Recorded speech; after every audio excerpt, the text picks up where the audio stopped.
우리 주님의 은혜와 평강이 영과 진리로 예배하는 모든 성도님들께 넘치기를 원합니다. 요즘 인기 있는 월화 드라마가 있다고 합니다. 공영방송인 KBS에서 하는 미남당이라는 드라마입니다. 혹시 들어보신 분들이 계시는지 모르겠어요. 이 내용이 뭐냐면요. 전직 프로파일러가 박수무당이 된 이야기입니다. 주인공이 그러니까 무당인 거죠. 이 주인공 무당이 사람들한테 인기가 있어요. 관상을 보면 막 10년 전에 한 일을 알아맞추고요. 귀신도 쫓고요. 온갖 능력을 다 발휘합니다. 근데 그런 드라마가 지금 아주 인기가 있다라고 그래요. 또 얼마 전에 종영한 드라마 중에는요. 문화방송인 MBC에서 끝난 드라마인데 제목이 지금부터 쇼타임입니다. 제목만 보면요. 상상이 안 되는데 이 주인공이 마술을 하는 사람이에요. 근데 사실은요. 무당입니다. 이 사람도. 마술을 하는 게 아니라 귀신을 이용해서 사용해서 마술쇼를 합니다. 제가 지난번에 성경 강의를 할 때였나요? 어, 그런 이야기를 한 적이 있어요. 이번에 이제 대통령이 당선이 된 다음에 천공이라고 불리는 유튜브, 뭐 천공 스님이라고 그러는데 뭐 무당이죠. 그런 게 다. 이런 사람에 관련돼서 유튜브에서 뜨고 그러니까 이제 용하다라고 소문이 난 거죠. 대통령이 되는데 한 발 거들었다 이거예요. 그래서 온갖 사람들이 그 사람에게 찾아가고 아주 그냥 뭐 돈을 쓸어 담고 있다고 그래요. 근데 제가 그런 일이 있었기 때문에 앞으로 이제 무당이 유행이 될 겁니다. 텔레비전에서 무당 관련된 드라마고 영화고 수없이 나올 겁니다. 제가 이제 그런 이야기를 했어요. 근데 정말로 얼마 되지도 않았는데 공영방송에서 앞장서서 무당을 띄워주고 있습니다. 사람들은요 그것을 좋아하고 그리고 인기가 있어요. 근데 그게 드라마상에서만이 아니라 실제로 지금 무당집들에 줄을 선다라고 그래요. 아주 줄을 서고 점집에 줄을 선다고 해요. 오늘날 사회가 우리가 자꾸 악해진다고 그러지만 우리 사회 안에서요 교회의 자리가 점점 좁아지고 있습니다. 교회는요, 그 권위를 잃어가고 있어요. 예전에 교회는 우리나라의 사회, 정치, 문화 전반에 참 좋은 선한 영향력을 행사했기 때문에 존경을 받았습니다. 우리가 잘 알다시피 일제시대 때 독립선언문을 낭독했던 분들이 33인이 있습니다. 그 33인 가운데 기독교인이 16명이었어요. 절반에 좀 못 미치는 수죠. 근데 그 16명 중에서도요, 감리교인이 9명이었습니다. 그렇기 때문에 감리교회가 존경을 받았고 교회가 존경을 받았습니다. 나라가 해주지 못하는 것을요 교회가 감당해 줬고요. 나아가 세상에서 사회에서 빛과 소금의 역할을 감당했습니다. 또 지금도 많은 교회들이 실제로 그렇게 하고 있어요. 그러나 점점 교회는요 사회로부터 손가락질을 당합니다. 몇몇 목회자에 의해서 몇몇 교회에 의해서 개독교라는 욕을 먹고 있습니다. 그런데 반대로 천시바다 사라져가던 이 무당이라는 것들이요, 이 점쟁이들이 다시 활개를 치고 날아다닙니다. 젊은이들도요, 목사들의 이야기는요, 꼰대의 잔소리 정도로 들어요. 그러나 점쟁이 이야기는요, 귀를 기울입니다. 그런 무당들, 점쟁이들, 천공과 같은 그런 사이비 스님들, 그런 사람들한테 사람들이 몰리고 그런 사람들 앞에 장례를 상담하고요. 그들 앞에서 고민을 털어놓습니다. 근데 이게 사회만이 그런 게 아니에요. 교회 성도들도요. 우리가 가끔가다 그런 이야기 듣잖아요. 장로가 점집을 찾아간다. 장로만 그렇겠어요? 웃자고 하는 얘기인지는 모르겠지만 목사도 점집을 찾아간다. 뭐 그런 얘기들도 있어요. 그게 옛날에는 웃자고 하는 이야기였는데요. 요즘은 보니까요. 교회 안에 사람들, 청년들 결혼을 앞두고요. 날짜를 잡고요. 궁합을 보고요. 그냥 다 하는 거예요. 옛날에 하던 것들이 중간에 사라졌다가 요즘은 다시 다들 그냥 그렇게 하는 거예요. 근데 여러분, 이러한 시대에 우리는요, 기독교인으로서 어떻게 살아가야 할까요? 이건 이제 고민해야 되는 문제입니다. 사회가 그런 사회가 되어져 가고 있는, 또 한동안 아주 부흥이 될 거예요. 무당과 점집과 용하다고 하는 사람들. 반면에 교회는요, 권위를 잃어가잖아요. 교회 와서 기도하는 것보다요, 가서 부적 한 번 쓰고요, 굿 한 번 하고요, 그게 더 낫다는 거예요. 이런 세상, 이렇게 흘러가는 세상 속에서 우리도 그런 드라마를 보면서 함께 즐거워하고 고민거리를 가지고 점집을 찾아가고 문제를 해결하기 위해서 부적 좀 쏘며 그렇게 살아가야 할까요? 여러분들, 그런데 많은 기독교인들이 교회는 교회고 주일의 예배는 예배고 문제를 들고 실제로 점집을 찾아갑니다. 무당도 찾아갑니다. 그렇게 이 일이 남의 이야기가 아니고 바로 우리의 이야기가 되어지는 것이고 우리 교회의 고민이어야 한다는 거예요. 그리고 이러한 고민을 하는 우리에게 있어서요, 오늘의 본문은요, 분명한 답을 주고 있습니다. 확실한 답을 주고 있어요. 오늘부터 우리는요, 신명기 4장의 말씀을 보게 됩니다. 신명기 4장은 신명기에 실려있는 모세의 세 편의 설교 가운데 첫 번째 설교의 결론부에 해당하는 내용입니다. 특히 첫 번째 설교는요, 지난 광야 생활의 회고가 주 내용이었습니다. 1장에서 3장까지가 우리 광야에서 어떤 일이 있었는지를 회고했어요. 그리고 그 회고를 마치고 나서 결론부에서 모세가 이스라엘 백성들에게 당부의 말씀을 주고 또한 명령도 합니다. 뿐만 아니라 앞으로 있어질 일들에 대해서 예언의 말씀도 줍니다. 그게 결론 4장의 이야기예요. 그렇기 때문에 어떻게 보면요, 첫 번째 설교에서 가장 중요한 부분이 우리가 이제 보게 되는 4장의 말씀입니다. 지난 광야 생활 회고를 마치고 결론적으로 당부의 말씀 또는 명령을 하면서요, 모세는요, 특별히 오늘 우리가 읽었던 본문에서는 광야 기간 가운데 특별한 두 가지 사건을 이야기합니다. 그거는요, 회고를 위한 것이 아니라 자신이 이야기하는 이스라엘 백성들에게 권하는 당부, 명령, 그 일에 대해서 이것이 얼마나 중요한지를 강조하기 위해서 이 말에 증거를 제시하기 위해서 다시 두 가지 사건을 언급하고 이야기하고 있습니다. 그 가운데 하나가 호렙산에서 있었던 일이고 다른 하나가 부올산에서 있었던 이야기. 둘 다 산에서 있었던 사건인 거죠. 이 호렙산에서 있었던 이야기는요, 40년 광야 생활을 시작하면서 하나님과 언약을 맺었던 이야기를, 그 사건을 이야기하는 것이고요.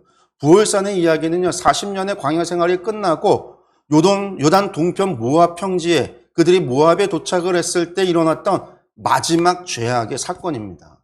그러니까 어떻게 보면 광야의 시작과 끝을 이야기하면서 이것이 우리에게 이야기해주고 보여주는 것이 바로 내가 너희에게 전하고 있는 이 명령, 이 권면의 증거가 된다라고 이야기하고 있는 겁니다. 성도 여러분, 오늘의 말씀은 그저 모세가 이스라엘 백성에게만 하는 그러한 당부의 이야기가 아닙니다. 세상이 교회를 외면하고 있고 온갖 우상을 찾는 이러한 시대를 살고 있는 우리에게도 해당이 되는 그러한 말씀입니다. 오늘 이 말씀을 통해서 우리가 어떻게 오늘을 살아가야 할지, 이러한 세상에서 우리가 어떻게 살아가야 할지를 깨닫는 그러한 복된 시간이 되기를 간절히 축원합니다. 오늘 말씀 가운데 1절에서 14절까지 말씀을 봤는데요, 그 중에서도 사실 1절과 2절의 말씀이 오늘 모세가 이야기하고자 하는 핵심의 내용이 그가 전하고 있는 말의 결론이에요. 우리 한번 말씀을 다시 한번 보겠습니다. 이스라엘 자손 여러분, 지금 내가 당신들에게 가르쳐주는 규례와 법도를 귀담아 듣고 그대로 지키십시오. 그러면 당신들이 살아서 주 당신들 조상의 하나님이 당신들에게 주시는 땅에 들어가서 그곳을 차지하게 될 것입니다. 내가 당신들에게 명령한 말에 한마디도 더하거나 빼서는 안 됩니다. 당신들은 내가 당신들에게 알려준 주 당신들이 하나님의 명령을 지켜야 합니다. 아멘. 4장의 말씀은 당연히 3장에서 이어지는 말씀이겠죠.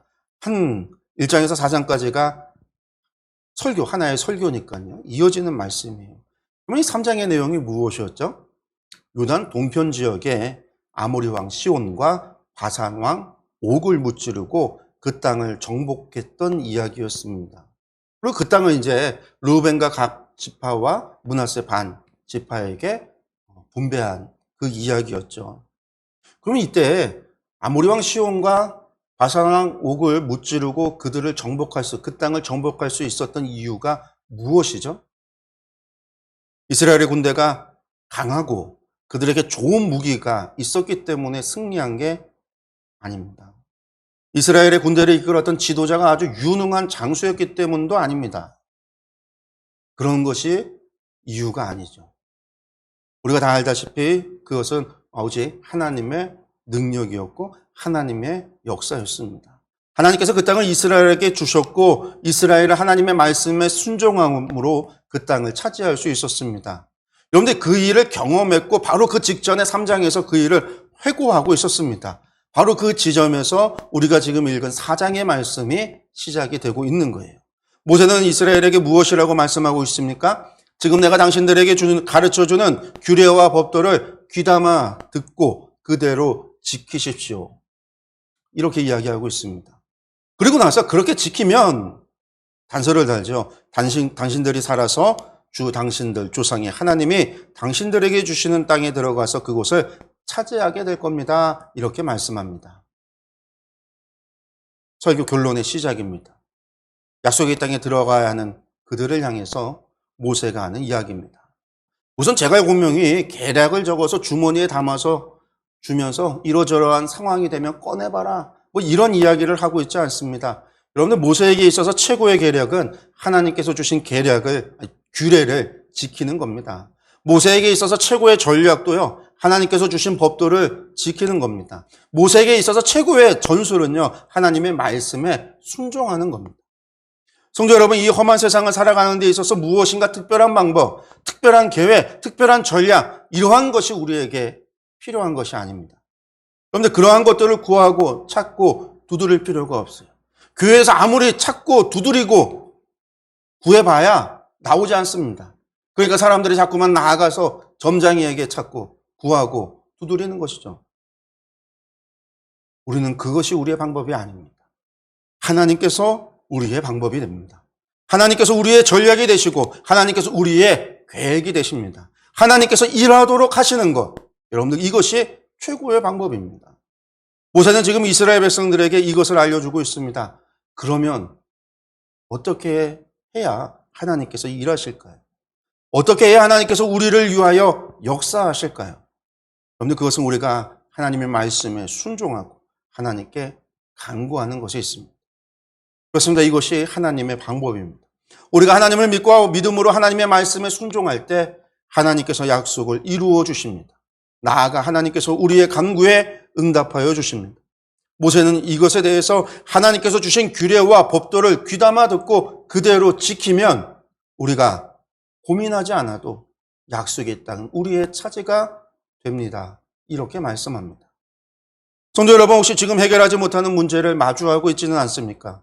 그렇다면 오늘 모세의 말씀을 기억하시기 바랍니다. 모세의 이야기를 귀담아 들으시기 바랍니다. 하나님께서 주신 규례와 법도를 지키시기 바랍니다. 하나님의 말씀에 순종하십시오. 문제는 하나님께서 해결하도록 하나님께 간구하고 하나님께 맡기며 지금 하나님께 귀를 기울이고 하나님의 말씀에 순종하시기 바랍니다. 그런데 2절에서 모세는요, 백성들에게 하나의 경고를 하고 있습니다.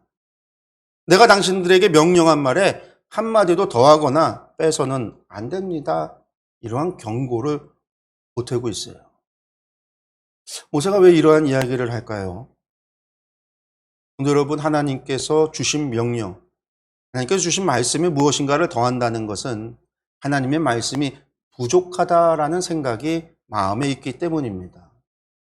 혹시 하나님의 말씀에 무엇인가 빼서 말하고 있다면 그것은요, 하나님의 말씀이 틀렸다라고 하는 마음이 있기 때문입니다. 여러분들 이것은 하나님을 신뢰하지 못하는 것이고 나아가 내가 하나님보다 옳다라고 하는 교만이 있는 겁니다. 그러므로 이 말씀을요, 오늘 우리의 말로 바꿔서 이야기한다면 그것은 교만함을 버리고 하나님을 신뢰하라라는 말로 바꿔 말할 수 있습니다. 그렇습니다. 하나님을 신뢰하십시오. 하나님께서는 우리의 어떠한 문제라도 해결해 주실 수 있는 전능하신 하나님이십니다. 뿐만 아니라 우리를 위해서는 언제라도 발벗고 나서시는 사랑의 하나님, 아버지 되십니다. 그러므로 교만함을 버리고 하나님을 신뢰하며 하나님을 바라보며 그 말씀에 순종하는 저와 여러분들이 되시기를 바랍니다. 그때 우리의 문제, 우리의 모든 문제 또한 해결이 될 것입니다. 모세는요, 바로 자신의 이 주장을 증명하기 위해서 두 가지 사건을 뒤에 언급하고 있습니다. 그 첫 번째가 바로 직전에 있었던 부올산에서 있었던 이야기를 예를 들어서 말씀하고 있습니다. 이것이 이제 3절에서 9절까지의 말씀입니다. 그 말씀을 다시 한번 보겠습니다. 주님께서 부올산에서 하신 일을 당신들은 눈으로 직접 보았습니다. 주 당신들의 하나님은 부올에서 바알신을 따라간 모든 사람을 당신들 가운데서 쓸어버리셨습니다. 그러나 주 당신들의 하나님을 충실하게 따른 당신들은 오늘까지 모두 살아 있습니다. 보십시오. 내가 주 나의 하나님이 나에게 명하신 대로 당신들에게 규례와 법도를 가르쳐 주었습니다. 당신들이 들어가 차지할 땅에서 당신들이 그대로 지키도록 하려고 그렇게 가르쳤습니다. 당신들은 이 규례와 법도를 지키십시오. 그러면 여러 민족이 당신들이 지혜롭고 슬기롭다는 것을 알게 될 것입니다. 그들이 모든 규례에 관해서 듣고 이스라엘은 정말 위대한 백성이요 지혜롭고 슬기로운 민족이라고 말할 것입니다. 주 우리의 하나님은 우리가 기도할 때마다 우리 가까이에 계시는 분이십니다. 이와 같은 하나님을 모신 위대한 민족이 어디에 또 있겠습니까? 오늘 내가 당신들에게 주는 이 모든 율법과 같은 바른 규례와 법도를 가진 위대한 민족이 어디에 또 있겠습니까? 당신들은 오로지 삼가 조심하여 당신들의 눈으로 본 것들을 잊지 않도록 정성을 기울여 지키고 평생 동안 당신들의 마음속에서 사라지지 않도록 하십시오. 또한 그것을 당신들의 자손에게 길이 알리십시오. 아멘. 그런데 하나님께서 주신 규례와 법도를 귀담아 듣고 그대로 지키면 약속의 땅을 주신다라고 하는 모세의 이 주장을 증명할 근거는요, 바로 부올산에서 있었던 사건입니다. 부올산에서 있었던 일이 무엇이죠? 근데 부올산은요, 바로 바알부올의 사건이 있었던 지역입니다. 바알부올의 사건은요, 이 부올에서 이스라엘 사람들이 미디안 여인들에게 넘어가서 우상을 섬기고 간음을 했던 그 죄악의 사건입니다. 이 사건과 바로 연결되어지는 것이 고스비 사건이죠. 이 고스비 사건은요, 시므온 지파의 장로였던 이 시므리가 부올의 사건으로 말미암아 하나님께서 벌을 내려서 이스라엘 사람들 진중에 역병이 돌아 사람들이 죽어나가는 중에 이 시므리가 모세에게 반역을 하고 이 미디안 족장의 딸이었던 고스비를 데리고 자신의 텐트, 그러니까 자신의 집에 들어가서 간음을 하다가 이 아론의 손자였던 비느하스에 의하여 죽임을 당했던 사건입니다. 그리고 비느하스가 그 둘을 죽이고 나서야 하나님께서 이스라엘에 내리셨던 그 심판을 멈추게 되죠.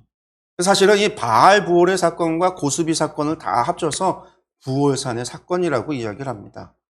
이 부올산의 사건 속에서 이스라엘 백성 2만 4천 명이 역병으로 죽었습니다. 모세는요, 지금 그것을 이야기하고 있습니다. 부올에서 바알신을 따라간 모든 사람을 당신들 가운데에서 쓸어버리셨습니다. 하나님의 말씀을 어기고 우상숭배했던 그들을 하나님께서 다 쓸어버리셨습니다. 구체적으로 2만 4천 명이 죽임을 당했습니다. 그런데 뒤따라 나오는 말이 있죠. 주 당신들의 하나님을 충실하게 따른 당신들은 오늘까지 모두 살아있습니다. 그렇습니다. 이스라엘 백성 여러분들이 증거이고 증인입니다라는 얘기예요. 하나님의 말씀에 불순종하고 우상을 섬겼던 이들은 다 죽임을 당했습니다. 그러나 하나님의 말씀을 충실하게 따랐던 여러분들, 그 얘기는 뭐죠? 하나님의 말씀에 순종하며 살았던 여러분들, 하나님의 규례와 법도에 귀담아 듣고 그것을 지키며 살았던 여러분들은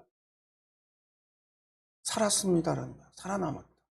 그 과정 뒤에 어떤 일들이 있어요? 아모리 왕 시온과 바산 왕 옥과의 전쟁이 있었습니다. 그 전쟁에서도 승리하고 살아남았습니다. 그 땅을 정복하고 차지하고 살아남았습니다. 여러분들이 증인입니다라는 얘기예요. 모세는 지금 그렇게 이야기를 하고 있는 겁니다. 그러면서 내가 당신들에게 전한 규례와 법도는 내 맘대로, 내 임의대로 정한 것이 아니라 하나님께서 명하신 대로 나도 하나님의 말씀을 듣고 그대로 순종해서 그 말씀을 여러분들에게 전한 것이니 여러분들 그것을 지키면 됩니다. 내가 전해준 그것이 바로 하나님의 규례이고 하나님의 법도입니다. 이것이 얼마나 귀한지 세상에 이것을 받은 민족, 그런데 받은 사람 아무도 없습니다. 오직 우리만이, 여러분만이 그것을 받았습니다. 우리만이 하나님의 언약의 백성입니다. 그러니 이것을 귀하게 여기십시오. 모세는요, 지금 이렇게 말씀하고 있는 거예요. 성도 여러분, 생각해 보십시오. 하나님께서 주신 규례와 법도를 지키면요, 약속의 땅을 차지할 수 있습니다. 하나님께서 주신 규례와 법도를 지키면 하나님께서 이스라엘을 지키시고 보호하여 주실 뿐만 아니라 복을 토하여 주십니다. 들어가도 복을 받고 나아가도 복을 받는 그런 복된 민족이 됩니다. 하나님의 규례와 법도를 지키면 하나님의 나라의 거룩한 백성으로 살아갈 수 있습니다. 여러분들 이렇게 본다면 하나님의 규례와 법도가 무엇이겠습니까? 여러분들 이것이 복의 비결이죠. 문제의 해답입니다. 세상 사람들은 도깨비 방망이를 찾지만 우리에게는요, 하나님의 규례와 법도가 있다라는 거예요. 세상은 문제 해결을 위하여 구슬하고 부적을 찾지만 우리에게는 하나님의 규례와 법도가 있다라는 이야기입니다. 그렇게 이 규례와 법도를 지키는 것이 슬기로운 것이고 지혜로운 일입니다. 하나님의 말씀을 소유한 것이 여러분들 복된 일입니다. 여러분들 그래서 시편 1편에서 시편 1편을 노래했던 시인은요, 복 있는 사람은요, 하나님의 말씀을 주야로 묵상하는 자라고 했습니다. 성도 여러분, 하나님을 신뢰하십시오. 하나님을 진정으로 섬기십시오. 겸손히 하나님의 말씀에 순종하십시오. 하나님께서 우리에게 약속해 주셨습니다. 바로 이 모세의 이야기를, 이 이야기에 귀를 기울이시기 바랍니다. 우리 8절과 9절의 말씀만 다시 한번 보도록 하겠습니다. 오늘 내가 당신들에게 주는 이 모든 율법과 같은 바른 규례와 법도를 가진 위대한 민족이 어디에 또 있겠습니까? 당신들은 오로지 삼가 조심하여 당신들의 눈으로 본 것들을 잊지 않도록 정성을 기울여 지키고 평생 동안 당신들의 마음속에서 사라지지 않도록 하십시오. 또한 그것을 당신들의 자손에게 길이 알리십시오. 아멘. 그렇습니다. 하나님의 규례와 법도를 가진 저와 여러분들, 우리가 복된 백성입니다. 성도 여러분, 하나님의 말씀을 기억하시고 그것을 마음속에서 사라지지 않도록 간직하십시오. 그리고 그것을 여러분의 자녀와 손들에게 길이 알리시기 바랍니다. 그것이 이 험한 세상을 살아가는 복된 삶을 살아갈 수 있는 비결입니다. 그럼 여러분들, 하나님의 규례와 법도가 무엇이겠습니까? 모세는요, 이것을 설명하기 위해서 다시금 과거의 일을 이야기하죠. 이번에는 호렙산에서 있었던 이야기입니다. 그것이 10절에서 14절까지의 말씀입니다. 말씀 우리 같이 보겠습니다. 당신들이 호렙산에서 당신들의 하나님이신 주님 앞에 섰던 날에 주님께서 나에게 말씀하셨습니다. 이 백성을 나에게로 불러 모아라. 내가 그들에게 나의 말을 들려주어서 그들이 이 땅에서 사는 동안에 나를 경외하는 것을 배우고 또 이것을 그들의 아들, 딸에게 가르치게 하려고 한다. 그리하여 당신들이 산기슭에 가까이 와서 서자 하늘 한가운데까지 높이 치솟는 불길이 그 산을 휩쓸고 어둠과 검은 구름이 산을 덮었습니다. 주님께서 불길 속에서 당신들에게 말씀하셨으므로 당신들은 말씀하시는 소리만 들었을 뿐 아무 형상도 보지 못하였습니다. 당신들은 오직 소리를 들었을 뿐입니다.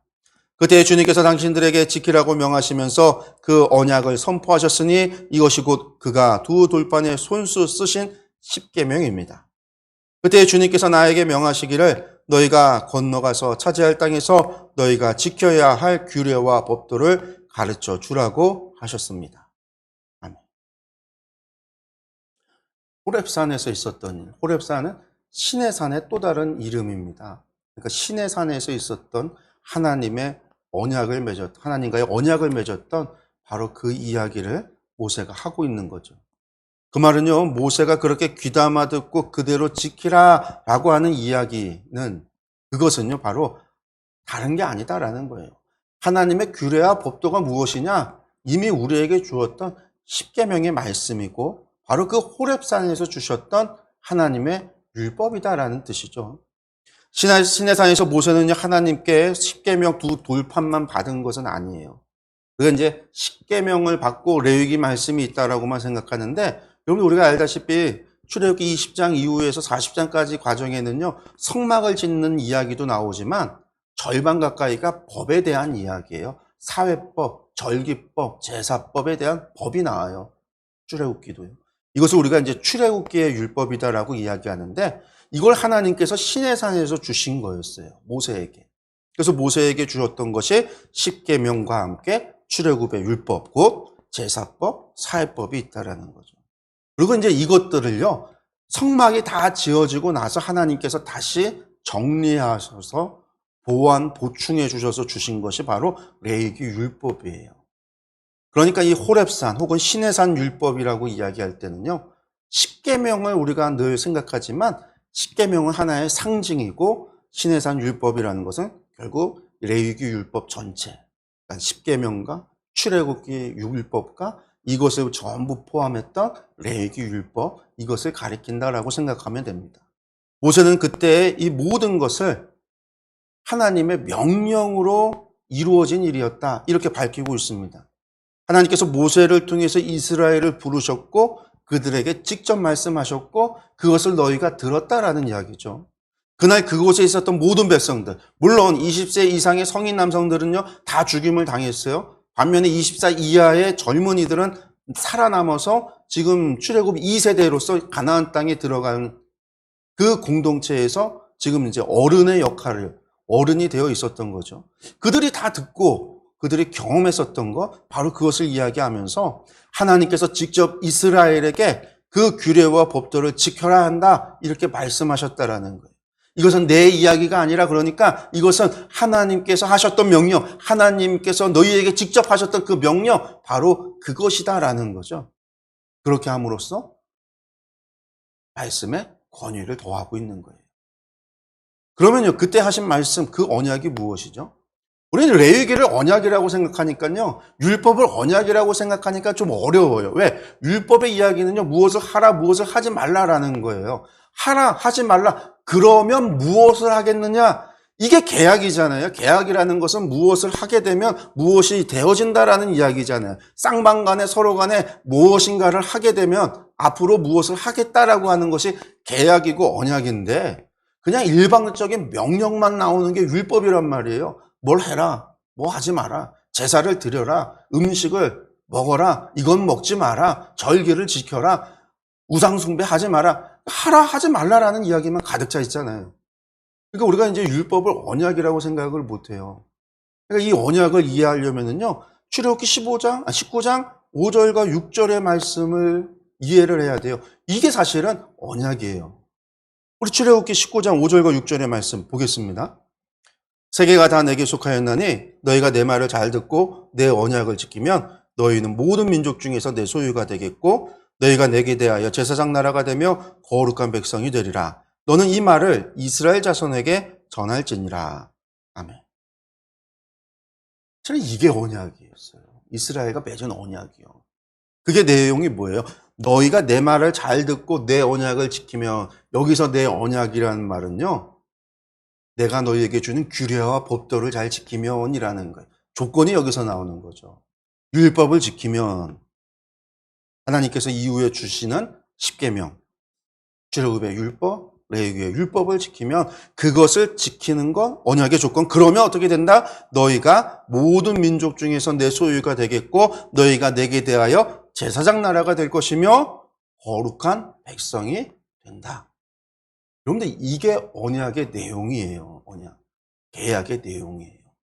성도 여러분, 하나님의 백성이 되는 것에는요, 그러면 조건이 있다라는 거예요. 그것이 바로 언약으로, 계약으로 묶여 있습니다. 그러므로 그것을 지키면 반드시 지켜진다라는 거예요. 이루어진다라는 얘기입니다. 우리가 하나님의 말씀을 잘 듣고 하나님께서 우리에게 주신 규례와 법도를 잘 지키면 반드시 하나님의 백성이 된다라는 이야기입니다. 반드시 그렇게 된다는 것이 우리와 하나님과의 언약의 내용이에요. 물론 여기에서 형식적으로 지키는 건 하나님이 인정하시지 않는다라고 하셨어요. 나중에 우리가 구약 전체에서 예언서를 통해서 보게 되어지는 것이 형식적으로 지키는 것, 마음에 하나님을 향한 믿음도 신뢰함도 사랑도 없이 그냥 형식적으로 지키는 것, 그런 것들은 인정하지 않으신다라고 했어요.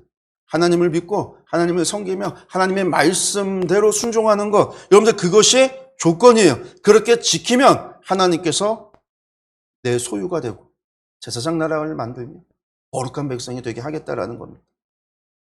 그러면 하나님의 규례와 법도 지키는 것 여러분들 중요합니까? 중요하지 않습니까? 여러분들 이것은 너무나 중요한 거죠. 이 중요한 걸 받고도 그것을 지키지 않는다면 그것이 어리석은 거죠. 그래서 모세는요, 그것을 지키는 것이 슬기롭다라는 거예요.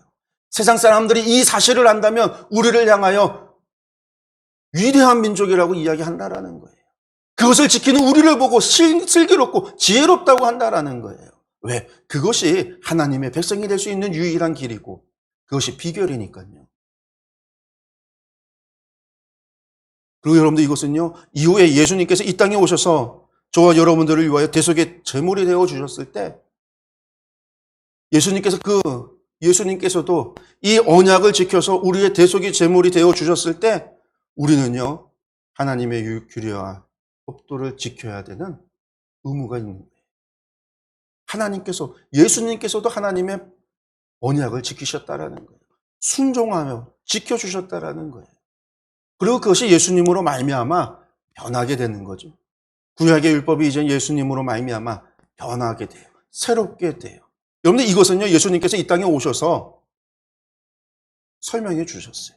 말씀해 주셨어요. 주님의 십자가의 그 죽으심으로 말미암아 구약의 율법 가운데 폐하여진 것도 있어요. 더 이상 우리는 피 흘림의 제사를 드릴 필요가 없어요. 피 흘림의 모든 제사는요, 폐하여졌습니다. 예수님의 피 흘리심으로 말미암아 변화된 것도 있어요.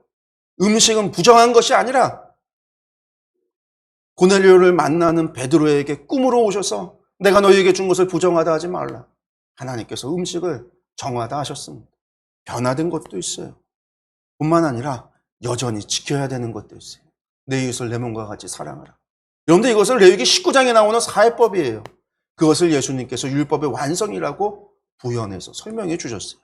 이러한 것들을 예수님께서 이 땅에 오셔서 말씀으로 가르쳐 주셨고 말씀으로 전해 주셨습니다. 여러분들 그것이 신약의 기록이 되어져 있어요. 그러므로 구약과 신약의 말씀을 통해서 하나님께서 약속하여 주셨던 그 언약이 새롭게 되기도 추가되기도 변화되기도 했던 것들, 그 모든 것이 여전히 유효하다라는 거예요. 그렇게 지금 우리도 모압 형제에 있는 이스라엘 백성들과 같이 하나님의 말씀을 소유한 하나님의 언약의 백성들입니다. 하나님을 모시는 위대한 백성들입니다. 사랑하는 성도 여러분, 이 사실을 믿으시기 바랍니다. 이 진리를 믿으시기 바랍니다. 그렇기에 우리도 하나님의 규례와 법도에 귀를 기울이고 그것을 지킬 때에 하나님께서 우리에게 약속하셨던 것을 이루어 주실 겁니다. 그러므로 하나님의 말씀에 순종하십시오. 그러면 오늘도 살아서 역사하신 하나님의 놀라운 그 구원의 역사를 보게 될 겁니다. 성도 여러분, 삶이 어렵습니까? 혹은 삶에 문제가 있습니까? 오늘 모세는 우리에게 분명하게 이야기하고 있습니다. 하나님을 믿고 그 말씀에 귀를 기울이고 겸손히 순종하십시오. 하나님께서 분명하게 응답하여 주실 겁니다. 기도하겠습니다.